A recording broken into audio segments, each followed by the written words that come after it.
అతిబల అంటారు. అతిబల అంటే ఏంటంటే ఒక మాదిరి బలమైన ఆవుని గాని గేదెని గాని కట్టేసినా కూడా ఇది చెట్టు ఊడదండి. వేళ్ళు కూడా రావు, ఊడి రావు, అంత గట్టిగా ఉంటుంది అతిబల అంటే. దీన్ని తుత్తురుబెండ అంటారు, దువ్వెన చెట్టు అంటారు. దువ్వెన చెట్టు అంటే దువ్వెన కాయల్లా ఉంటాయి, అందు గురించి దువ్వెన చెట్టు అంటారు. ఇది ఇదివరకు చిన్నప్పుడు తల దూకునేవారు దీంతో. ఈ యొక్క ఎండిపోయిన గింజల్ని దీన్ని పౌడర్ చేసుకుని కండ చక్కెరతో కలిపి తీసుకుంటాం వల్ల ఎముకలు బలపడతాయి. కీళ్ళ నొప్పులు కూడా తగ్గడానికి నివారించడానికి చాలా బాగా పనిచేస్తుంది. దాంతోపాటు మగవాళ్ళలో వీర్య స్తంభనకి పనిచేస్తుంది. ఈ యొక్క వేళ్ళని చిన్న చిన్న ముక్కలుగా కత్తిరించి దాన్ని ఆవు పాలు ఉడకబెట్టి దానిలో సోంపు కలిపి తీసుకుంటాం వల్ల హిమోగ్లోబిన్ కూడా ఇంప్రూవ్ అవుతుంది. దాంతోపాటు ఈ మగవారిలో వచ్చే సెక్షువల్ డిజార్డర్స్ని కూడా తగ్గించే గుణం దీనికి ఉంది. దాంతోపాటు దీని యొక్క ఆకుల్ని పప్పులు వేసి వండుకుంటే పైల్స్ స్టార్టింగ్ స్టేజ్లో కూడా పూర్తిగా నివారించుకోవడానికి పనిచేస్తుంది.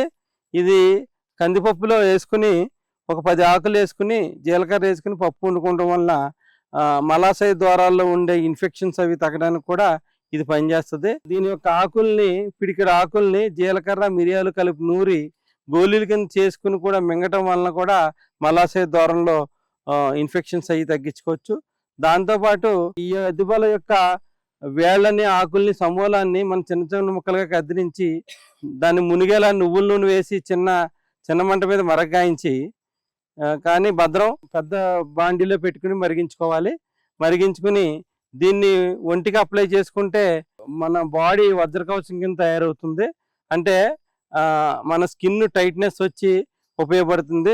ఎవరైతే స్త్రీల్లో ఈ పిల్లలు పుట్టిన తర్వాత ఈ బ్రెస్ట్ ఎవరికైతే జారిపోతుందో మళ్ళీ దాన్ని యథాస్థితికి తెచ్చుకోవడానికి కూడా ఈ యొక్క ఆయిల్ని, క్షీరబల ఆయిల్ని ఉపయోగిస్తారు. అంటే తప్పుగా అనుకోవద్దు, చాలామంది ఈ సమస్యకి కొన్ని వేల మందులు ఆన్లైన్లో కొనుక్కుంటూ ఉంటారు. మన సహజంగా దొరికే ఈ ఆకుల నుంచి కూడా ఇన్ని రకాల ఉపయోగాలు ఉన్నాయని చెప్పడానికి మనం చెప్తున్నాము, ఇంకా వేరే విధంగా కాదు.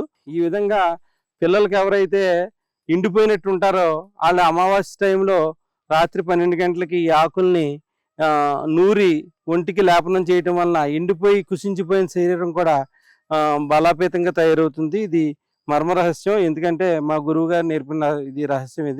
ఇది కొన్ని పల్లెటూరుల్లో ఒక సాంప్రదాయంగా పిల్లలకి ప్రతి అమావాస్యకు కూడా ఇది పసుపు కలబంద కలిపి నూరి ఒంటికి మొత్తం తల దగ్గర నుంచి అరిపాదాల వరకు లేపనం చేసి 1 అవర్ ఉంచిన తర్వాత స్నానం చేయిస్తారు. ఈ విధంగా ఈ యొక్క పిచ్చి మొక్కని తీసిపాడేసే మొక్క ఇన్ని ఔషధ గుణాలు పనికొస్తుంది.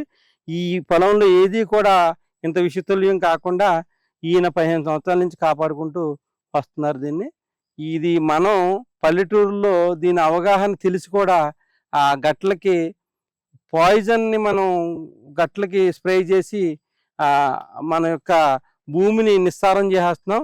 దానికే మనం క్యాన్సర్ కారకాల కింద మనమే మలుచుకుంటున్నాం.